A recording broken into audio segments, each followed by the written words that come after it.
Good evening to everyone joining us on Twitch live. I'm Joe, and this is Shoal Media's Time and Moments in Passing official podcast. If you're joining us for the first time, we are a trio of guys hosting a virtual film festival throughout December. If you missed out on the festival this time, don't worry, because we've had a blast doing it, and we will be coming back in 2021 for a new film festival. The festival ends on the 24th, so keep staying tuned to our social medias to find out which films are to go. If you're joining us from our social media platforms, thanks for following and supporting us over the past month. And if you're joining us from our Linktree, do make sure you go and check out our social media pages and stay up to date with the latest news. As always, clicking on our logo there in the middle of the screen will take you to the links. So please show us some support because we are really enjoying doing this for everyone. Joining me again, as usual, is Charlie. Hello. And we've got Connor as well. Hello. We have our own individual letterbox profiles. You can follow us by following those handles below the logo, and you can see what kind of films we've been checking out recently. So basically, if you are joining us for the first time, every day leading up to Christmas, we've been picking a film for you to watch at home, and every week we've been live on Twitch to talk about the films that we've seen so far. For us guys, this is our last live podcast. We have already pre-recorded the Christmas Eve one, so that will be going up on the 23rd or the 24th, so stay tuned for that. But I mean, gentlemen, this is the last one really, isn't it? So how are we feeling? It's been a blast, isn't it? Yeah. Yeah, it's flown by, to be honest. It's gone by pretty quickly, but it's been good. It's been a lot of films. Yeah. Yeah. We do have we have a lot of films to talk about in the next hour, but we are going to try and talk about them as in depth as we can within the time frame. Yeah. Just a quick shout out to anyone who joined us last week for our Pulp Fiction watch along. That was so much fun. Definitely had a sore head the next day, as I'm sure a few of our watchers did. But also we will be doing another watch along, alcohol free. Some of you might be pleased to know. And that will be tomorrow night live on Cast, and we will be announcing the film at the end of the podcast. So it's already announced. Oh, is it already announced? Is it? Okay. On social media, yeah. Also, what time will that be, Joe? I believe is it 8 or is it earlier on this time? 7. 7. Okay, 8 for Pulp Fiction last week, wasn't it? 7 o'clock. Yeah. I'll have to set my alarm. You'll have to remind 7 a.m. me. You're fine.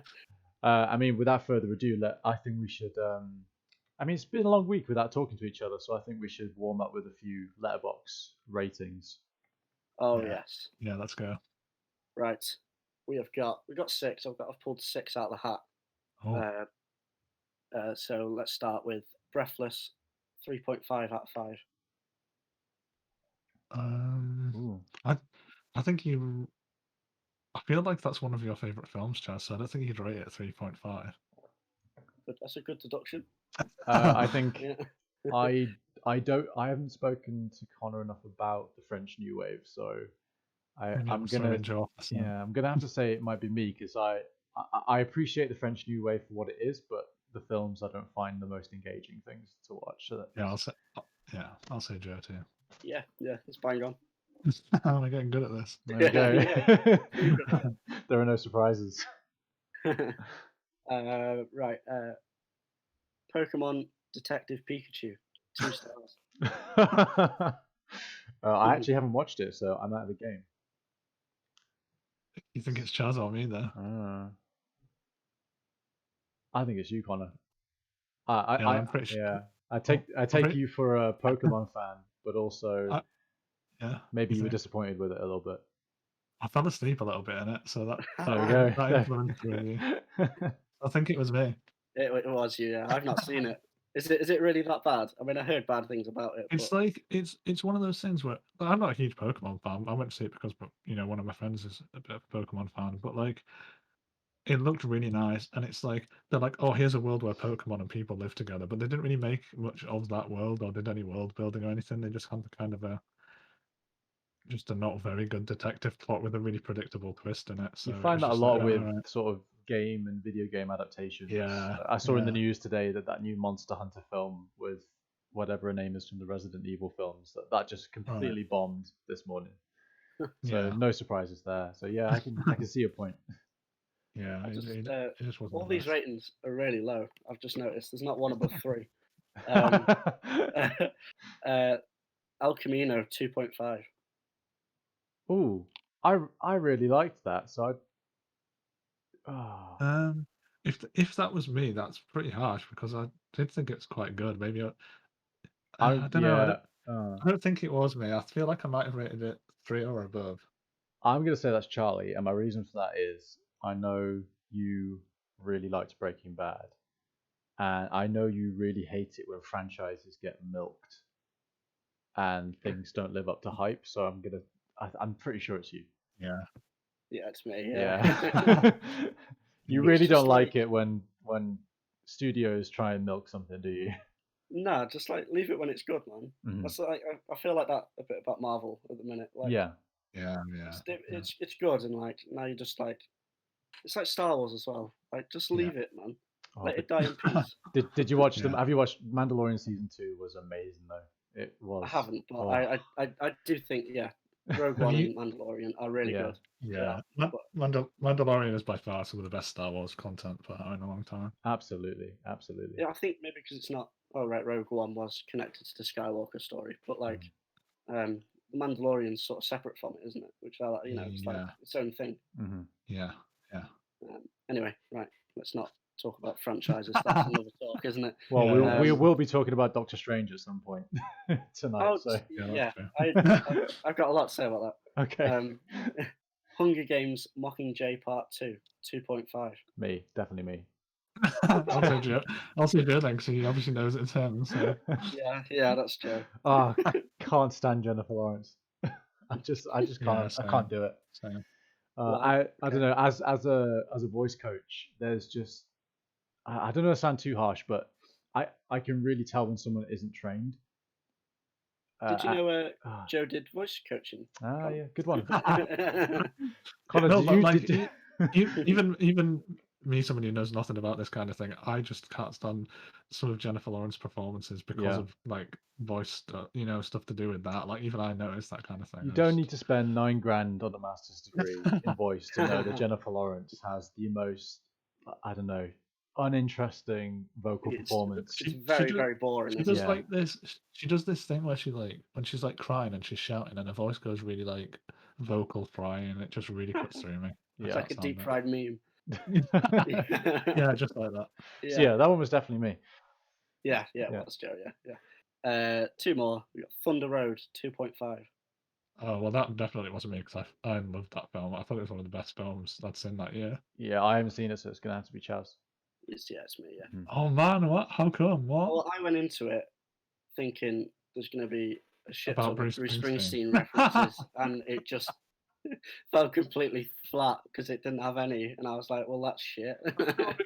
I need to watch it again because, like, I don't think I appreciated it because I thought it was Bruce Springsteen related. It's like such a good like independent auteur film that's like the main actor wrote, produced, directed it and stuff, and it was like his vision and stuff. It's so good, honestly. Looking back, it really reminds me of. Have you seen a film? It was released this year, I think, called Kajillionette by Miranda July. No, I haven't. No. That's like very auteur and a bit weird, Right. and I feel Okay. like it's a very similar vibe. So Yeah. I need to revisit it. Yeah. And finally, Knocked Up, 2 stars. I feel like on principle that might be me, but I also do kind of like it. I don't want to ruin it, but I'm almost certain that was me because I think I watched it last New Year's Eve. Oh, nice. Yeah, it was Connor. Yeah. What a film to watch on New Year's Eve. I just Yeah, remember, that's true. just remember being like, I was like, I haven't seen this film. And my mate was going on about it like it was one of the funniest films ever, and he watched it, and I was like, this is like something that might have been funny when I was like 14, but it's just not that good. Like You know what I mean? the 40-year-old virgin. Yeah, that sort of thing. I'm like, convinced if I all rewatched of those. I'm convinced all of those sort of Steve Carell, James Franco comedy film. All of those are all in like one shared universe, and it all happened in the same world. Like Yeah. Pineapple Yeah. Express and Knocked Up, and they're all just the What's the same zombie one? characters. There are definitely like tiers to them. Like some of them are a bit better, but like it's just sad because like Steve Carell's a great actor and stuff. But I Mhm. guess you have to get your start. You have to do whatever you can at the start. I guess you know. What I Have mean? you seen him Yeah. recently? He was in A Beautiful Boy on Netflix. Netflix. I've been meaning to watch that. Amazon It's Prime. on my watch Yeah, list. yeah, very good. He's amazing in that. Yeah, I liked him. Did you have one more, Chaz, or was that it? That is it, my That friend. is it. Oh, That is it. that's good. That's a good one. All right, Chaz, I've got a question for you. Who do you think has let you down the most in terms of ratings? Who has shocked you the most out of me and Connor? Oh, what, like guessing them or actually rating stuff? I mean, well, I'm both. I mean, looking back over the past few weeks while we've been doing the festival. For like ratings, I think you're pretty harsh, Joe. It's like some films you'll be like, you're very like, it's either amazing or it's absolute dog shit. There's no Like, in between. yeah, you're very like, this film's amazing. This film is just like the worst thing I've ever seen. Whereas Connor, I feel like is a bit more like lenient. He's like, Mhm. and plus Connor, you like, I don't know if it's because you started Letterboxd late or something, but you Right. haven't rated many. You've just got like loads of likes. I don't really know Yeah. what's going Well, I started. I think I started at the start of 2019 because for all of 2019 I logged every film I watched, and then I did the same thing this year. So I must have only Right. started then, Mhm. and I haven't really, unless someone I know has watched the film I've seen a while ago, I won't really rate them. Do you know what I mean? Right. Like if they pop up, I don't think, oh, I'll go on and rate a film I watched a while ago. But Yeah, I see. Young Meme 13 in the chat has said, Charles, what do you want from Domino's, boss? Oh, can I have a chicken feast on the thin base, please? Thank you. There we go. Young Meme 13. I hope you got that. Right, Cool, so right. let's move on. Chaz ordering his dinner live on Twitch. Can't get any better than this, really. That's the content everyone on here is like watching for. Mhm. Real MVPs. So, So, gentlemen, yeah, today we had a bit of a funny chat before we came live on Twitch because we kind of got our wires crossed about what today's debate was going to be. So it's going to be a funny one. But Connor, you had in mind an idea. yeah, so 2 debates, wasn't because yeah, well, so we're even confused about that right now. So because our it's fair to say it was our main film, wasn't it, Boyhood, that we're talking about today? Do you think? it? Yeah. Yeah. So because that was our main film, I first thought, oh, what's a kids' film that we really love? But then I thought maybe that's a bit too simple. So I said, what's a film you watched a long time ago, and when you rewatch it now, it still holds up?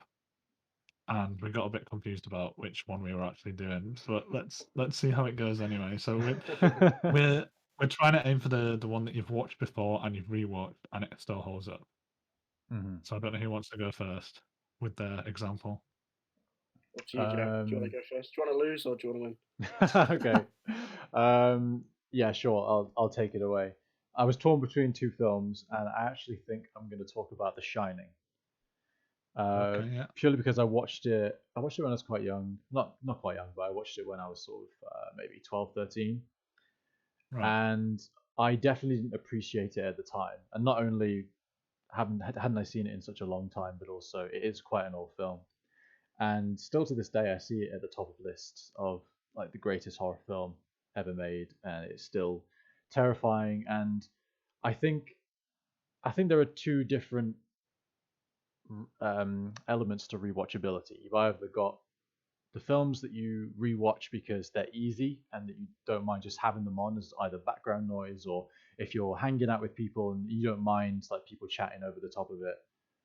And I think a lot of like, say like the Marvel films or Star Wars can fall into that category because everyone's seen them. It's okay if you're not used chatting. And then you've got the rewatchability aspect of anytime this film comes on, you are glued, no matter how many times you've seen it, because you want to carry on being invested in this world. You want to bleed it dry for everything that it has. And I find that with The Shining because every time I watch it, I either learn something new by reading about some trivia afterwards, or I notice something that I've never seen before. And just the performances and the set pieces and everything just still holds up so well, to the point where they did a sequel to it a few years ago called Doctor Sleep with Ewan McGregor playing Danny as a middle-aged man. Yeah. And they rebuilt the set from Kubrick's version of The Shining. So they chose not to go with Stephen King's sort of idea of the hotel. Again, they went against that. And the fact that if you put those two films side by side, they look like sequels that are just a year and a half, 2 years apart. But it's 40 years. And I find that really just amazing. And I think you can say that for a lot of Kubrick's films. They are so like future proofed, if that makes sense. I mean, the fact that Kubrick demanded that 2001: A Space Odyssey had to be shot in 70mm because he knew that one day there would be cinemas and TVs that would be able to show the film how he intended it, because the studio was like, no, we're not going to shoot it like that, it's expensive, and no cinema is showing 70mm at the moment, that kind of thing. So, and I think it shows in The Shining, definitely. He puts a lot of detail into his film, like a lot of minute detail that you only pick up on like a second viewing. Absolutely, especially for Kubrick, because he's quite methodical. Yeah, so I think he definitely falls into that category of whenever a Kubrick film comes on, you are glued. Even if you've seen it 100 times, you really want to find something new that you've never seen before. Yeah. And I always manage to find something with a Kubrick film, no matter how many times I've watched it. So yeah, his films definitely hold up, and The Shining, I think, is one of my favorite Kubrick films. And yeah, I watched it for Halloween this year, and I haven't watched it in ages. I got actually managed to get my girlfriend to watch it, and she stays away from horror. She doesn't touch it with a 10-foot barge pole. So it was good to watch it with her, someone who hadn't seen it before, and I feel like we were on the same level, which makes me think that it does hold up. Nice. That's a very good example. We'll have to see what Chaz comes up with. Yeah. Right. So it's weird that you said about, in my eyes, you've got from what you said, you've got like the auteur aspect of rewatching it, where like every detail matters, and like you're searching for hidden meanings and like symbolism within it. And then we've got this casual sort of not trash, but like, I don't know, like sort of throwaway sort of way of rewatching it, where you've watched it that many times, or that it's that ingrained in pop culture where it's like everyone knows what's going on anyway. Yeah. It's weird you said that, because I think Jurassic Park, which is the film I've chosen, sort of falls into both aspects of that. Okay. Yeah. Just to clarify, you're not going to talk about Scooby-Doo and the Cyber Chase. No, that was my original choice. Oh man, I wish we hadn't clarified beforehand what the category properly was, because that would have been hilarious. That going up against The Shining would have been a bloodbath. The Shining versus Scooby-Doo and the Cyber Chase. What's the theme? Sorry, carry on, Jazz. So I think it falls into both categories of that, where it's like it's sort of auteur because it's Spielberg and everyone bums off him, don't they? And then it's like it's also a bit throwaway because it's like somewhat blockbustery, and I don't know. It's very like you can binge on that film, and then obviously the subsequent sequels or whatever. But it still looks good as well. I think both of these films like hold up in that regard, where they're like they don't look dated, and well, I don't know about The Shining, but the Jurassic Park definitely has aspects where it's available to the whole family. So it's like you can watch it as a kid and be like, "This is awesome! Look at dinosaurs," and then you watch it as an adult and you're a bit, "Oh, the dinosaurs are cool," but it's also a bit deeper, I guess. I think also on a technical level, sorry, Connor, go on. I was just saying that's a good point about it being more accessible to a bigger range of people. So the rewatch sort of puts the rewatch value up there, then, doesn't it? Absolutely. And I was going to say on a technical level as well, I've been really invested in remasters recently over the past couple of years, because 4K TVs have become a lot cheaper. 4K Blu-ray has kind of taken off at HMV and stuff like that. So a lot of big films are getting remastered, and I think the jump from DVD to Blu-ray, that was very impressive back in the day. But it's really amazing. The jump from Blu-ray to 4K is really out of this world. Not for new films though, which is why I'm glad we're both talking about something that would have been shot 35mm, and then like CGI special effects added in. Not for The Shining, obviously, but for Jurassic Park. the CGI added in on very rudimentary software.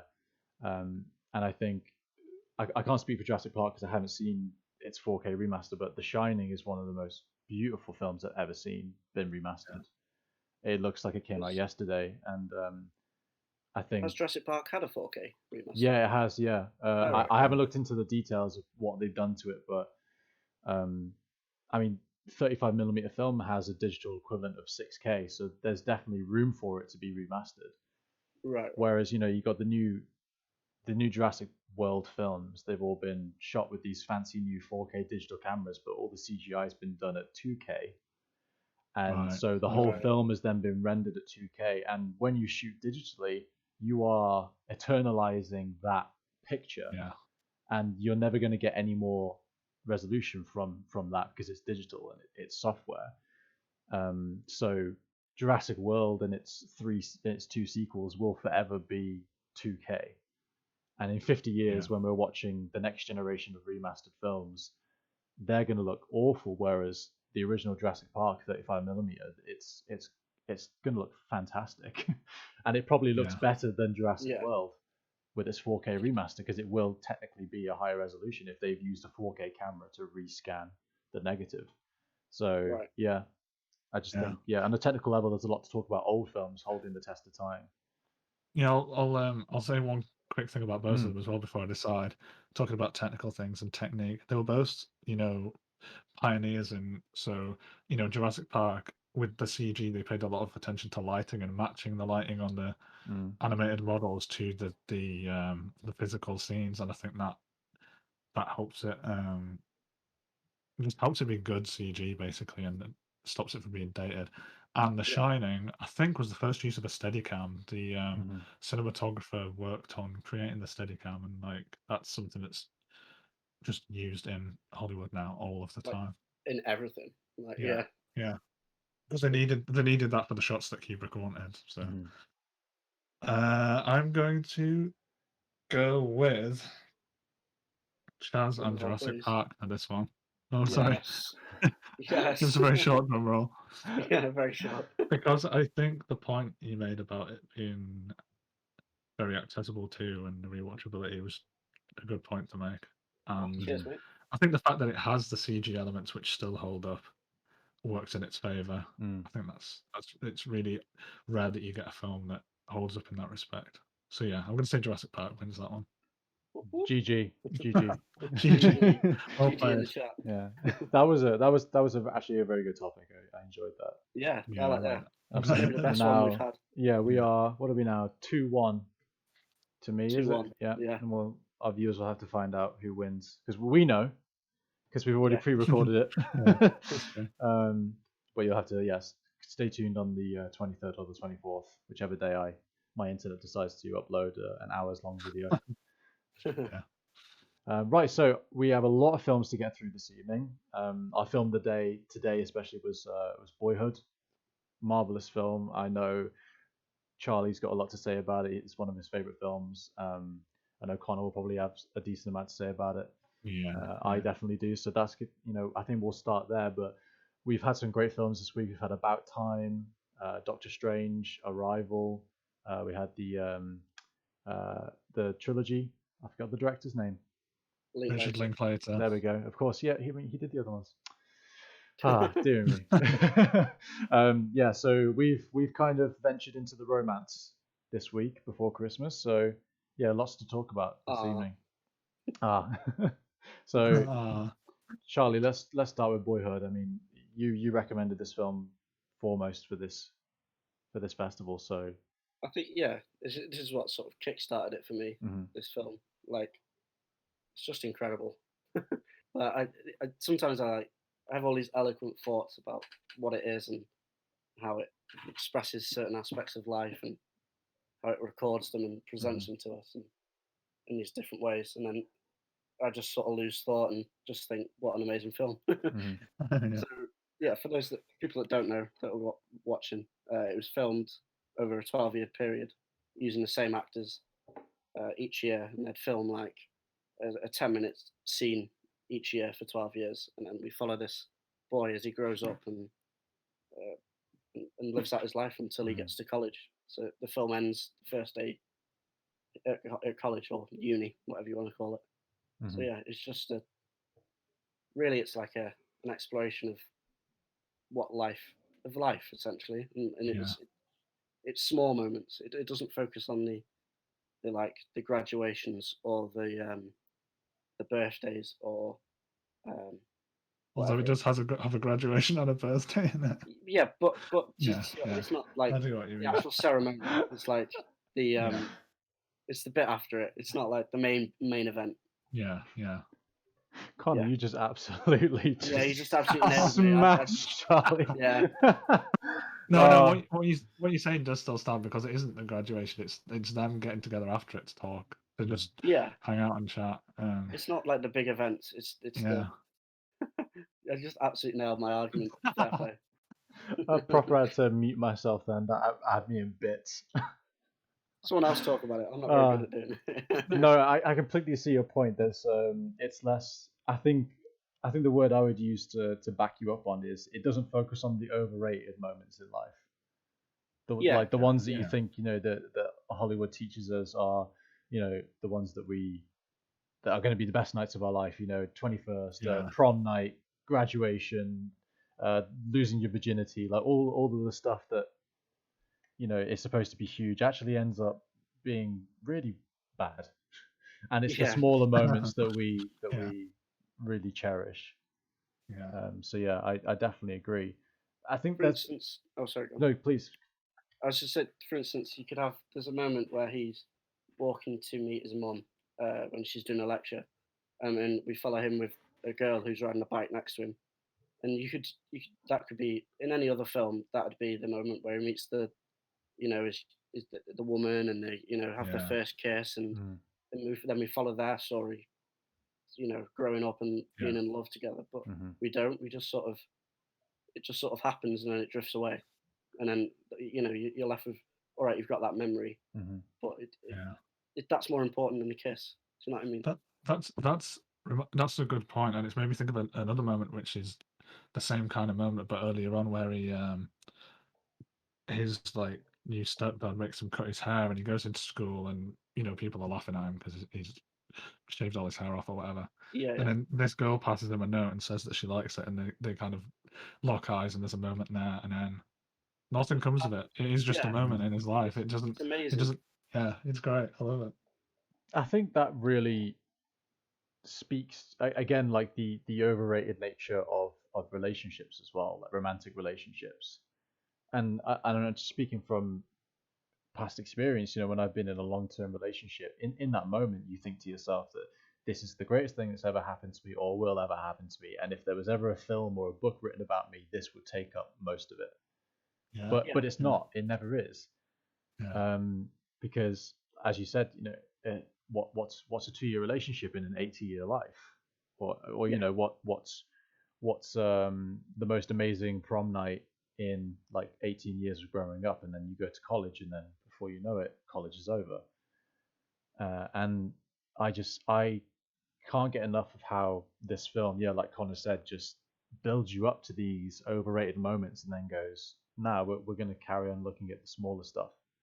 it's moments in passing, isn't it? Yeah, it yeah, Essentially, is. Yeah. like yeah, yeah, yeah. yeah. Um, but then you take like the Before trilogy, uh, which is another Linklater series, which is Mm, obviously we got it on the program, and then that focuses on more the bigger aspects, and we get like a larger, more in-depth view of mm, two people's relationship all the way through their lives.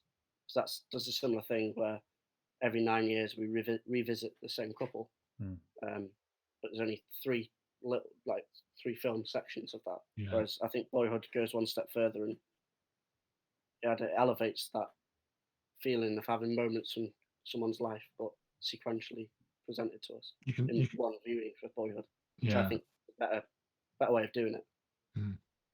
You can really tell that Linklater he really cares about humanity, and he has a lot of thoughts about what is life, and time passing, and because he's made all of these films about them, and he's made so many great films about it. It's like Dazed and Confused as well is a good example of this, like capturing Yeah, one one smallish moment of like a teen's life, but it's just like a really faithful rendition of like that area, that time of life. Do you know what I mean? Yeah, He's just really good at this. He just seems to know how to do it.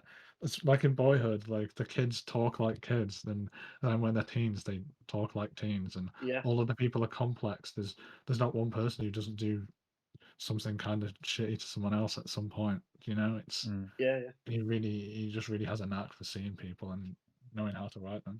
I think there's criticism. Some people give it criticism for the acting, like that they chose the wrong person. That I forgot what his name is. The main boy, Mason. Mason. I don't know the actor's name, but yeah, Um, Mason. but people have said Rick Linklater chose the wrong boy for it, and he grew up to not be as good as actor as was Right. hoped. But the way I look at it is like he didn't need to act. Like Linklater didn't want him to act. He wanted him to Yeah. be the boy that he was, and Mm. Yeah. you get a truer version of what life actually is that way. Yeah. Yeah. It's I like, felt sorry, go on. no, I was just gonna say I felt a bit like that in the scene that you were talking about before when he's walking down the alleyway with the girl on the bike. It was the conversation was a little stunted and it was a bit awkward, but then I was like, but that lends itself to that scene because if you're a Yeah, teen boy there talking to a girl you've just met, it is gonna be awkward and stunted. And Hollywood films have these teens spouting out these amazing poetic things off the top of their head, yeah. but Like that's they'll not the have truth. people Yeah. quoting Nietzsche, and you're like, well, he's never going to remember Nietzsche at Yeah, 12 or whatever. Like, exactly. Yeah, what were you going to say, Joe? Essentially what Connor said, but I was going to talk about the ending, how it just abruptly just kind of ends, and yeah. I love endings that do that. Um, it reminded me of, have you seen No Good Country for Old Men? Is it? No, No, I'll no country for Fantastic. old men. Yeah, Yeah, that's yeah, it. No yeah. Country for Old Men, and Amazing. the way that ends, it really reminds me of that, and how these wonderful writers and auteurs, they build up to these moments that Hollywood has led us to believe, not just in life, but in what we've Yeah, grown to expect from cinema. You know, the catharsis and the climax of the film, the yeah, crescendo, and they get taken from us, but in the most satisfying way that yeah, I can think of. yeah, And it just makes me happy. To be candid, it makes me really happy when I watch a film that yeah, does that. yeah, it's I think it's a very coming of age story trope where you finish on that shot of the protagonist looking out and sort of seeing their future, but yeah, without realizing it. Mm, So I yeah. think The Graduate is like one of the first examples of that, mm. or 400 Blows, where it freezes on uh, Antoine Daniel or whatever his name Yeah, is at the end, and and Perks of Being a Wallflower as well. yeah, Yeah. and Yeah. Miseducation of Cameron Post. Like Hmm. they all They, finish with that shot yeah, of the Dazed and, protagonist. Dazed and Confused ends with him in bed after the night out, putting his headphones on, listening to music. I think Yeah, like that sort of thing. it's such a it says a lot. That ending says a lot. Yeah, I think it's Like, one of the most relatable endings to a film. You know, no one walks off into the sunset. No one, holds, on a regular basis, no one holds their friend dying in their arms, with, like tears in their eyes. But we've yeah, all had moments where we've had like really good nights or really good moments with other people, and then we've just sat there, just staring into nothingness, thinking about what yeah, we've just gone through. yeah. And yeah, coming of age films really capture that. Just the silence, I think. It's the silence, yeah. isn't it? Yeah, It's the I think moments of non-dialogue where it's almost like you're invited to think along with the character. there's yeah, moments in Before Sunrise where the two characters are like they're stood in like a listening booth listening to some Hmm. like vinyl or whatever, and they keep looking at each other because they're just met and they're awkward together, but they Hmm. obviously like each other.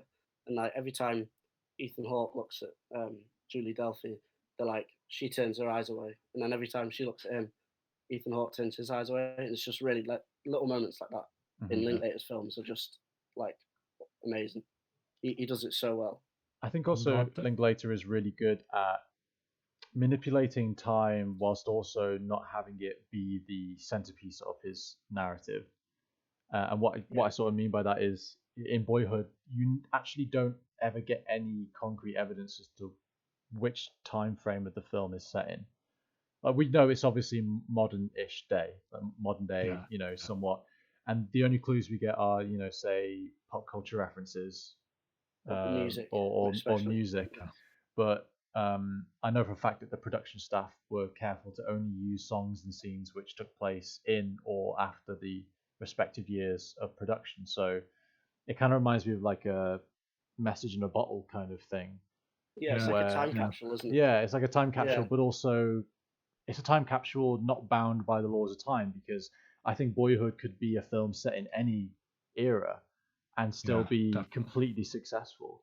Yeah. I think a conscious effort was made to not seclude it in any particular time frame or year, because 20 years down the line it may become unrelatable. Say if they'd had a scene where the main character was doing something that would have only happened, say, in 2006. Yeah. Yeah. Like, yeah, So, oh no, like his MP3 battery died and he had to run out to the store to get back. Like in 20 years' time, Yeah, I mean, yeah. we don't relate to that now, but in 20 years' time, God forbid, none of that stuff happens. It's all very human, and that's never going to Yeah. grow old. That's never going to go out of fashion.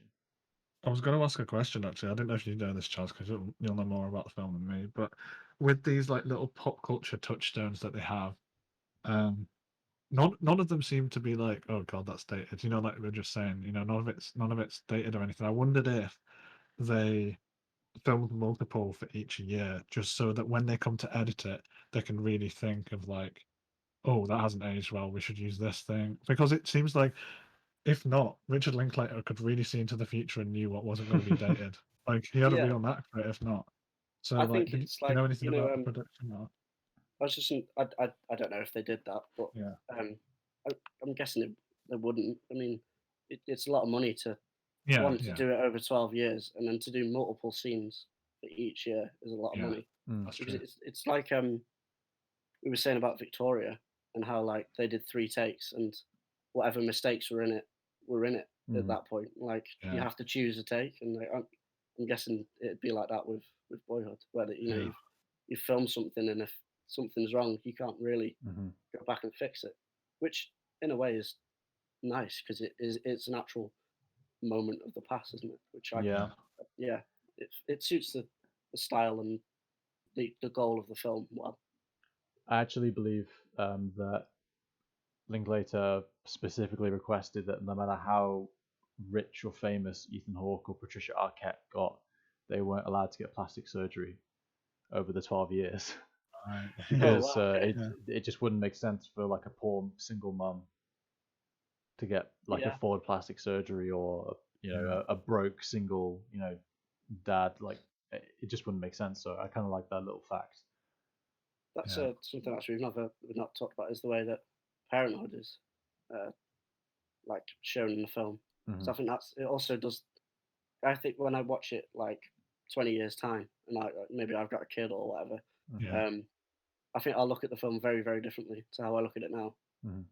I think I'll relate a lot more to Ethan Hawke so Yes. Right yeah. now, No, do you associate yourself more with the Mason. boy? Yeah, with Mason. Yeah, definitely. Yeah. Like even though I think we've all like left uni a few years or whatever, Mm-hmm. but like that moment when he gets to uni and he just left there in the yeah, dorm, and you're like, yeah, well, this is it then. This is my life Mm-hmm. now. Like, yeah, Absolutely. Yeah. One thing I'm really glad about this film is that I'm glad they didn't do any kind of grandiose sort of chapter headings, or yeah, yeah. 3 years it's very later or subtle. 6 months later. Yeah. It was just so subtle. Like it would just be something tiny, like, oh, his hair's shorter.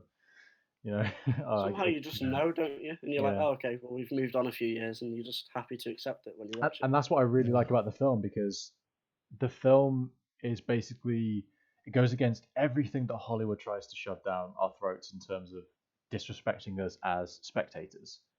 Yeah, Yeah. Whether it's exposition or obvious kind of information placed on the screen, something like that.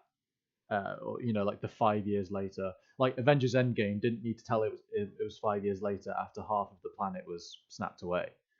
Yeah, You yeah. know, Yeah. they could have shown that through visual storytelling, and this film just absolutely nails exposition and storytelling on the head Yeah. because it But treats without us like yeah, spectators instead of just you know consumers. yeah, consumers. Yeah, exactly.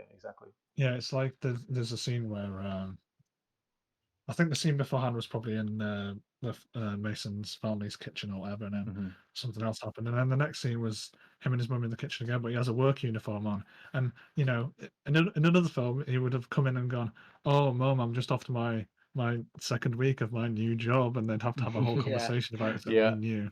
But he just has his work uniform on. She says something about washing dishes that you're washing dishes, you can wash one more, and we know exactly. Okay, he's got a job now. That's a huge new Yeah. moment in his life. Hmm. Yeah, Yeah, we it's don't need it's it great. spelled out for us. It's great. Yeah, Anyway, yeah. I could talk about Boyhood all evening, but we do have Yes. quite a few There's other only so films many to more. talk Yeah, yeah. about. Where do you want to go next? Because obviously we could try something of a similar vein and talk about Time very Yeah. quickly if you like. Yeah, I'd like to talk about that. Yeah, I enjoy that Yeah. film a lot.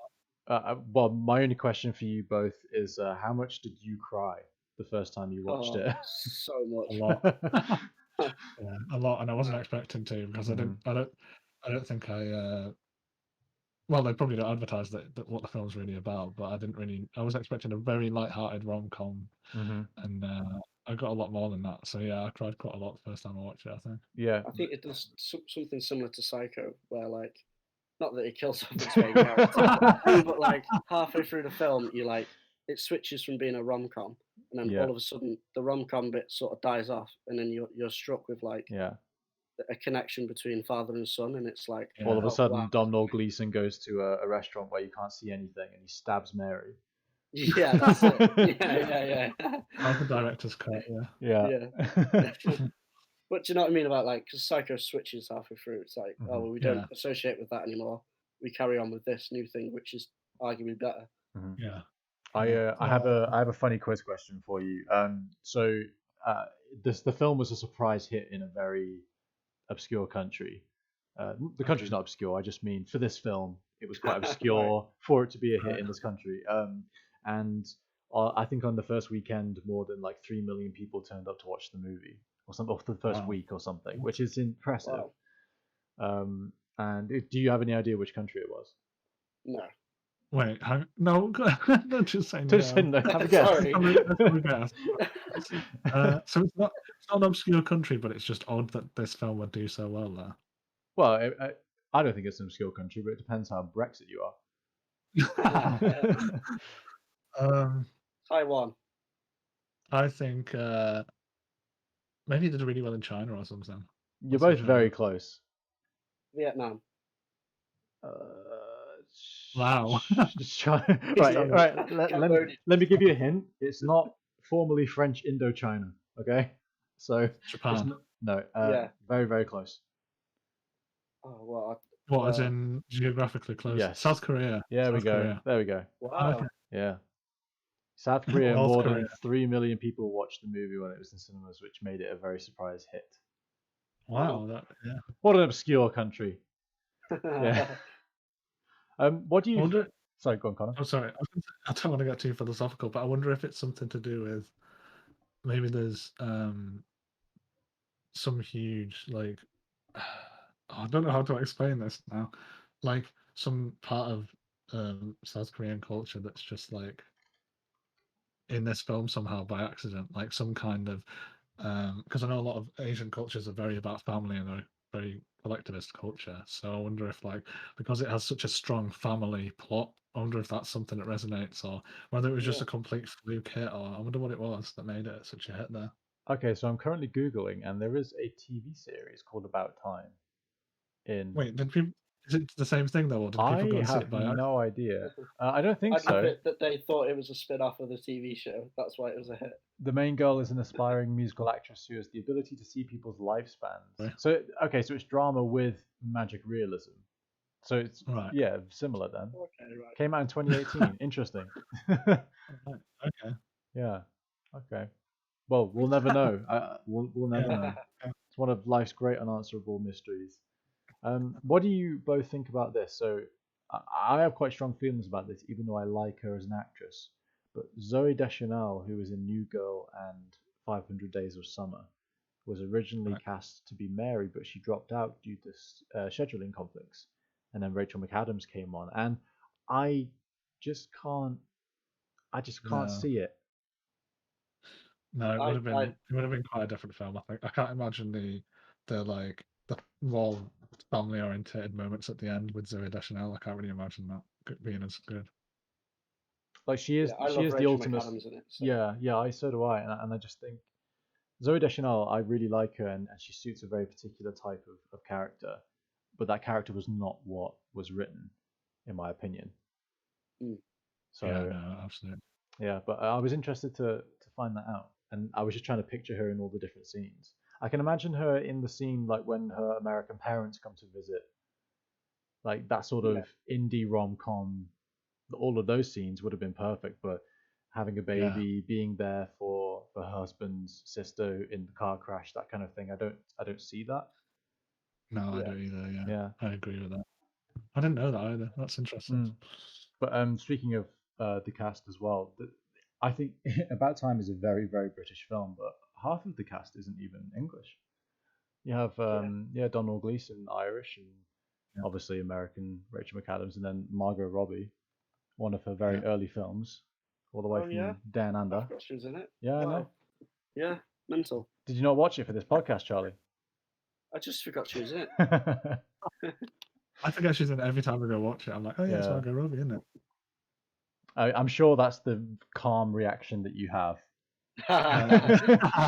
Oh yeah, Margot Robbie's in this film. I was watching with my girlfriend, so it was the reaction I had this time. Yeah. The reaction you have to have. Yeah. Wonderful, wonderful. That's all my trivia for About Time, lads. Sorry, you're gonna have to take the wheel there. Alright. So what else have we got? Doctor Strange. Oh, you're just moving on to another film. All right, okay, cool. I am, yeah, sorry. We've got a lot of films to get through, to No, be that's fair, fine. so- I'm messing. Doctor Strange. I think probably Joe's got a lot to say about Doctor Strange. But, I don't know. No, take it away. I rewatched it, and the first time I was like, "Oh, this is a really cool film." Yeah. Like one of my stronger ones out of the MCU, and I was like, "Okay, right." And I rewatched it, and I was like, "It just fell a bit flat." yeah. Like, what is Benedict Cumberbatch doing in that film? Like, He's not. He's just not. I know they're trying to do the whole unlikable protagonist, and then we learn to like him because he takes on responsibility he didn't want, but it just doesn't really. Doesn't just a do ballet, that much. I don't know. I really like him in Sherlock Holmes. I mean, Doctor Strange. Yeah, exactly. Did you know Benedict Cumberbatch actually did the voice Do for magic. Dormammu? No, he didn't actually do magic. But he did the voice of Dormammu, who was the villain, the Right. dimensional god. Is that because he did Smaug? And they were like, "Oh, we can do that again." Yeah, probably. But no, I think this is the most Benedict Cumberbatch thing I've ever heard. Okay, so Benedict Cumberbatch recommended that he play Dormammu during production, and the director loved the idea so much. He loved the idea of Cumberbatch playing the hero and the villain, because and this is a direct quote from the director. The role was an ultra inflated version of Strange, an ego run amok.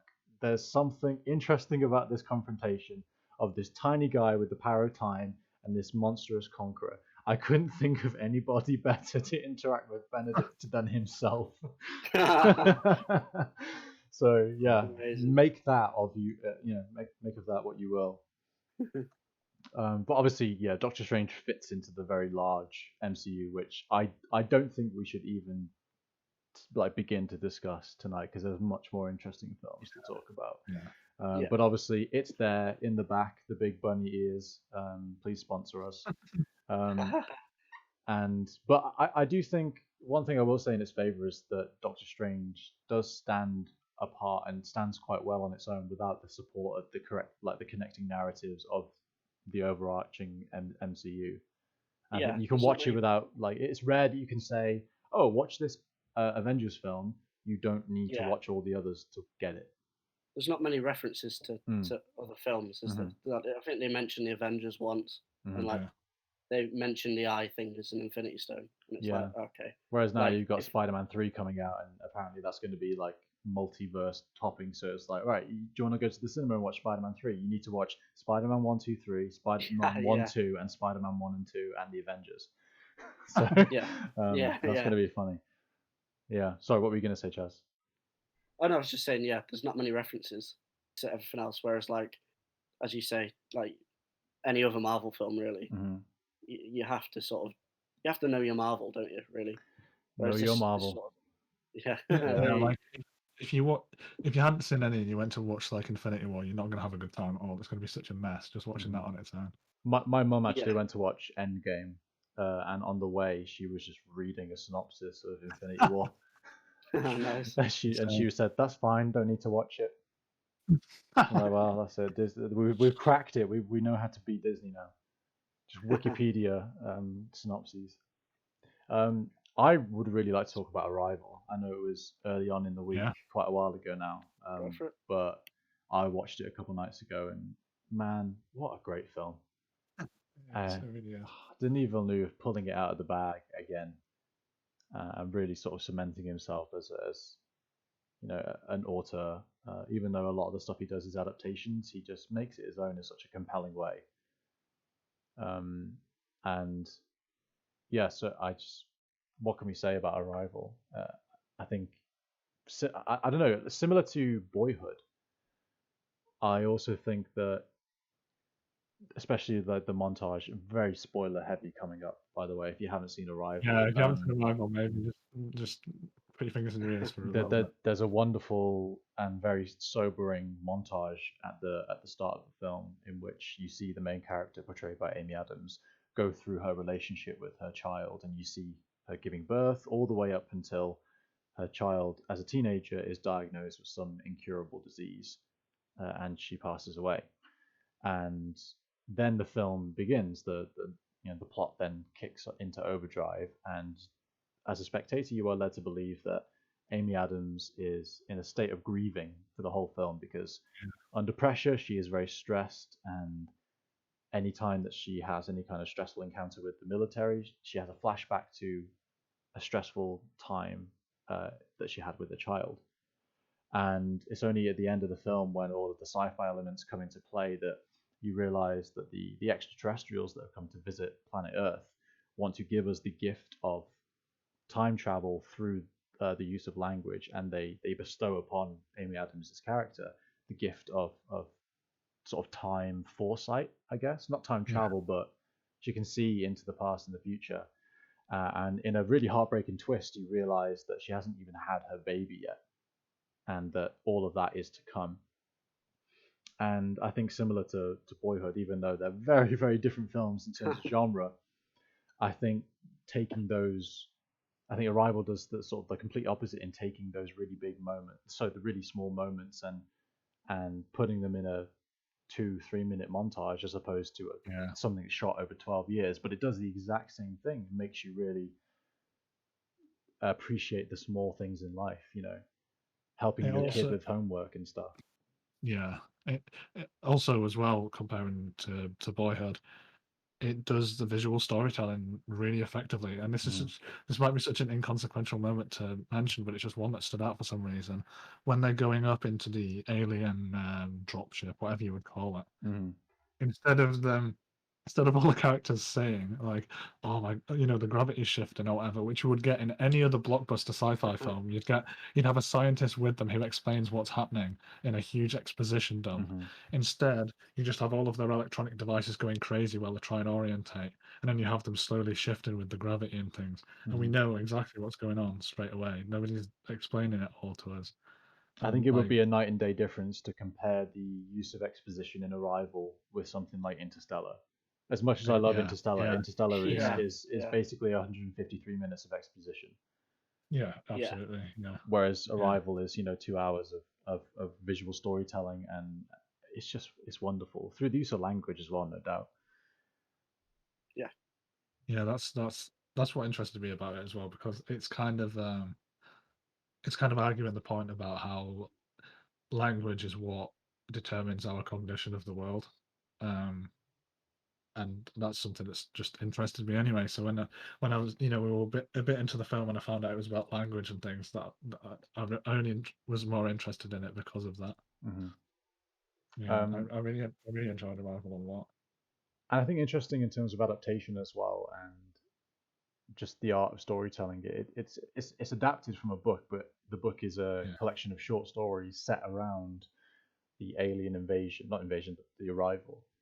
And Yeah. so Amy Oh, Adams' cool. character, that's it's only a short story Right. Okay. in the book, and then there's say like another story about say like a pilot, and there's another story about like a teacher, and they're all happening at the same time. It's an anthology, and that's really wonderful. And to take such a small short story and to turn it into such a wonderful visual storytelling masterpiece, really, um, is great. I've got a really cool piece of trivia here for you. So Yeah.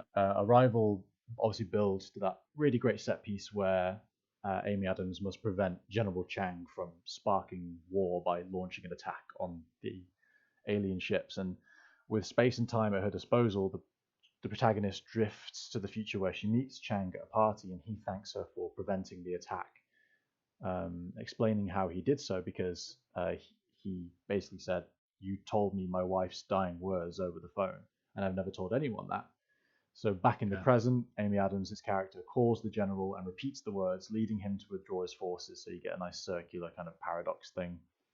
Yeah. And so Denis Villeneuve really, really wanted to shroud that line in secrecy. But the screenwriter was more than happy to reveal it at an interview. So and I was really thinking about what it was actually. So the line was supposed to be, "In war there are no winners, only widows."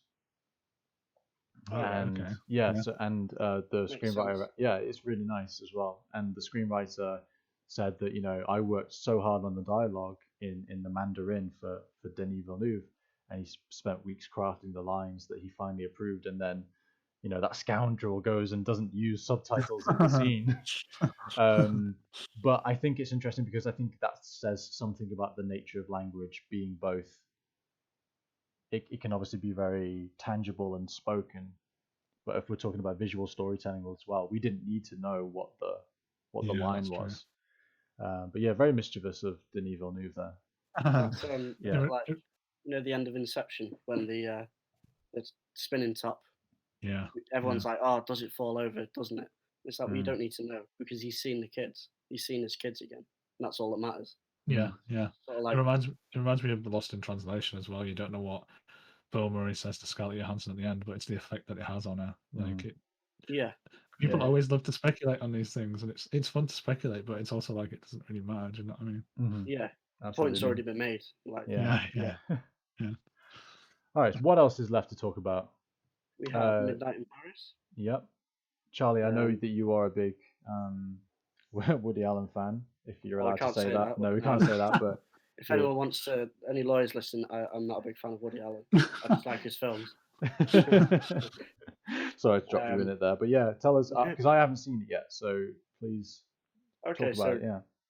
Owen Wilson says, "Wow, that's like pretty sure you need to know." No, Okay. Cool. no, it's basically this guy's unhappy in his marriage, and well, no, they're not married yet, are they? They're engaged, and he's like You're off to a good start. yeah, Yeah. sorry, they're both sort of unhappy, but they're plodding along with it because they're in the rhythm of life and whatnot. Yeah. And then he's a writer and he's obsessed with like 1920s Paris and all the writers that were there. You've got like Scott Fitzgerald, Hemingway, Mm-hmm. Yeah. all the art scene in Paris in the 20s. And at midnight every night he gets in a car and he goes back to 1920s Paris. And it just elaborates from there. And he sort of discovers that every generation has an era that they idolize. And he sort of realizes that it's no good idolizing the past because everything you need's in the present, essentially. I like Yeah, that. That's yeah. really cool. Yeah. It's like the revelation at the end. But Mhm. yeah, he meets like Salvador Dali, he meets Picasso, Gertrude Stein, all these like massive figures from like 1920s Mhm. culture. It's just really nice. He's interacting with like F. Scott Fitzgerald, and it's amazing. That's cool. Yeah, it's really nice. Yeah. So, has anyone seen it? I haven't. No, I'm afraid I It haven't. might just be. I've been meaning to watch this film for so long, and I Yeah. still didn't watch it. I'm sorry. It's alright. And we had a lot of It's good. films this week, and it's been quite a busy week for a couple of us. Yeah. And I know Yeah. Connor, you finally got some good internet speed back Working now. internet. Yeah. Yeah. It's Right at been the end of the joy, so- festival, no doubt as well. So if our listeners are tuning in and they're wondering why Connor sounds so clear this week and sounds like dog shit on Christmas Eve, that's because we pre-recorded it. We've messed with your heads with time in the way that Arrival did. We did it on Yeah. purpose. Yeah, we didn't plan on this being a meta festival, but here we We're are. just artists. That's what it is. There we We're go. poets. Oh, I wouldn't go that far. Of course, as well, we had the Richard Linklater trilogy, the Before trilogy. You touched Yes. upon that a little bit when we were talking about Boyhood. Is there anything else you wanna say? I honestly like just go watch it. Like Mhm. if you've never seen that trilogy, like if you do one thing from this festival is just watch that trilogy because it's beautiful. I think in terms of So- release as well, they were really well spaced out because you had 95, 2004, 2013. Yeah. It just I mean it's like they all connect really well, and there's stuff in the first one that you come back to in like Before Midnight, which is the last one, and mhm.